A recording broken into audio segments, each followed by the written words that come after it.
careful. But exciting news. We heard a leopard soaring as we were leaving Tandy's cub, and I think we found Kuchava. I just want to double check because I've just seen her tail, but you'll see her kind of walking behind us. The only not good news about it is she is very close to where Tandy's cub is. I initially thought it was Tandy, but just something didn't look right from behind.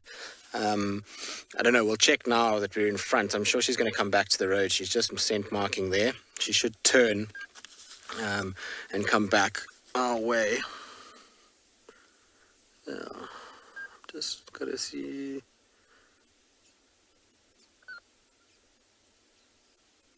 Indeed, it's Kuchava. I've been looking for you, girl. You've been evading us of late. This is special because we haven't seen her in ages. I don't know when the last sighting of her was. I don't even know what's happening with her cub. But like I say, it's interesting because she is very close to where Tandy's cub is. It's not very close. I mean, it's not a good thing to have a leopard, obviously an adult female, close to another adult female's cubs. But the good news in this situation is she's moving southwards.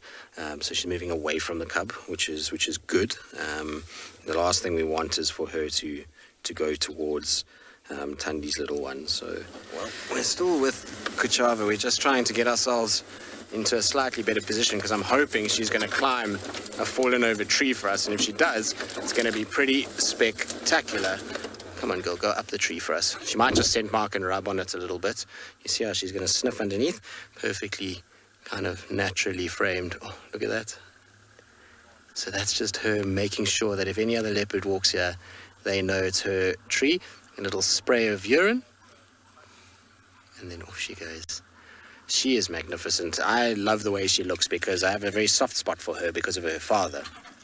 My father was a male called Mvula, and he was an individual that spent quite a lot of time in this area. It was one of the sort of first big male leopards that I spent a lot of time with, and he was magnificent. He had these beautiful kind of aqua blue eyes, much like what she's got, and she's got very similar features to him.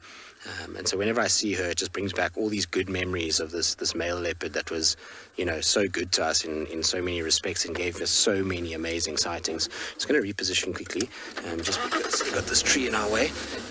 She's going to walk nice and out in the open. She's about to cross south into Chitwa. She's only about 100 meters north of the boundary at this stage.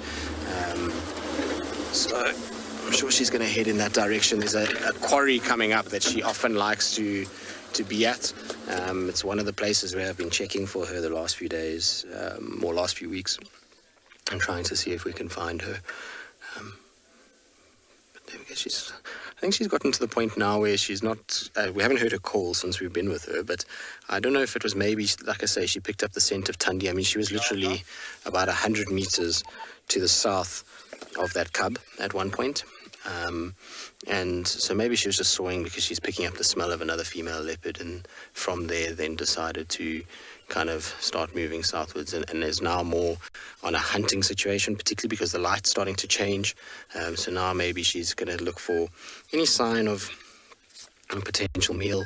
It's been interesting watching her. Every time birds shout at her, she stops immediately. Sometimes she even lies down, and then as soon as the birds stop, then she goes again, which is generally indicative of a leopard that's trying to start hunting.